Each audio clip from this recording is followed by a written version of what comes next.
ಇದೇ ಏಪ್ರಿಲ್ 30ರೊಳಗೆ ಆಸ್ತಿ ತೆರಿಗೆ ಪಾವತಿಸುವವರಿಗೆ ಶೇಕಡ 5ರಷ್ಟು ರಿಯಾಯಿತಿ ನೀಡುವುದಾಗಿ ಬಿಬಿಎಂಪಿ ಸಿಹಿ ಸುದ್ದಿ ನೀಡಿದೆ. 2025-26ನೇ ಸಾಲಿನ ಸಂಪೂರ್ಣ ಆಸ್ತಿ ತೆರಿಗೆ ಏಪ್ರಿಲ್ 30ರೊಳಗೆ ಪಾವತಿಸಿದರೆ ಶೇಕಡ 5ರಷ್ಟು ರಿಯಾಯಿತಿ ನೀಡುವ ಭರ್ಜರಿ ಆಫರ್ ನೀಡಿದೆ. ಏಪ್ರಿಲ್ 30ರೊಳಗೆ ಆಸ್ತಿ ತೆರಿಗೆ ಪಾವತಿಸಿದ್ರೆ ರಿಯಾಯಿತಿ. 2025-26ರ ಸಂಪೂರ್ಣ ಆಸ್ತಿ ತೆರಿಗೆ ಪಾವತಿಸಿದ್ರೆ ಬಂಪರ್. ತೆರಿಗೆದಾರರಿಗೆ 5% ರಿಯಾಯಿತಿ ನೀಡಿದ ಬಿಬಿಎಂಪಿ. ಬೃಹತ್ ಬೆಂಗಳೂರು ಮಹಾನಗರ ಪಾಲಿಕೆ ಬಿಬಿಎಂಪಿ 2024-25ನೇ ಸಾಲಿನಲ್ಲಿ ಬರೋಬ್ಬರಿ 4,930 ಕೋಟಿ ರೂಪಾಯಿ ಆಸ್ತಿ ತೆರಿಗೆ ಸಂಗ್ರಹಿಸಿತ್ತು. ಇದು ಕಳೆದ ವರ್ಷಕ್ಕಿಂತ ಸರಿಸುಮಾರು ಶೇಕಡ 25ರಷ್ಟು ಹೆಚ್ಚಳವಾಗಿದೆ. 2023-24ನೇ ಸಾಲಿನಲ್ಲಿ 3,918 ಕೋಟಿ ರೂಪಾಯಿ ಆಸ್ತಿ ತೆರಿಗೆ ಸಂಗ್ರಹವಾಗಿತ್ತು.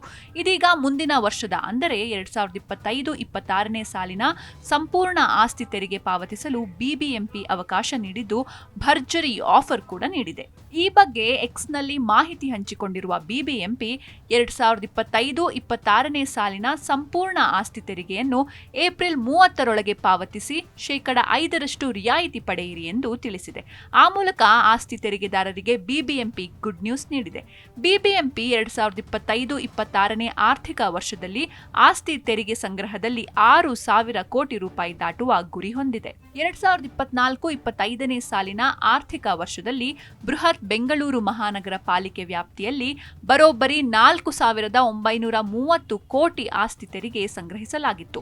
ಇದು 2023-24ರಲ್ಲಿ ಸಂಗ್ರಹವಾಗಿದ್ದ 3,918 ಕೋಟಿಗಿಂತ ಸರಿಸುಮಾರು ಶೇಕಡ 25ರಷ್ಟು ಹೆಚ್ಚಳವಾಗಿತ್ತು. ಆ ಮೂಲಕ ಬಿಬಿಎಂಪಿ 2024-25ನೇ ಆರ್ಥಿಕ ವರ್ಷದಲ್ಲಿ ಶೇಕಡ 94ರಷ್ಟು ಆದಾಯ ಗುರಿ ಸಾಧಿಸಿತ್ತು. ಬಿಬಿಎಂಪಿಯ 8 ವಲಯಗಳ ಪೈಕಿ ಯಲಹಂಕ 464.66 ಕೋಟಿ ರೂಪಾಯಿ ಸಂಗ್ರಹಿಸುವ ಮೂಲಕ ನಿಗದಿತ ಗುರಿಗಿಂತ 19 ಕೋಟಿ ರೂಪಾಯಿ ಹೆಚ್ಚು ತೆರಿಗೆ ಸಂಗ್ರಹಿಸಿತ್ತು. ಅದೇ ರೀತಿಯಾಗಿ ಮಹದೇವಪುರ 1,310.58 ಕೋಟಿ ರೂಪಾಯಿ ಸಂಗ್ರಹಿಸಿತ್ತು. ಆ ಮೂಲಕ ಯಲಹಂಕ ಮತ್ತು ಮಹದೇವಪುರ ಹೆಚ್ಚು ತೆರಿಗೆ ಸಂಗ್ರಹಿಸಿದ ವಲಯಗಳಾಗಿವೆ.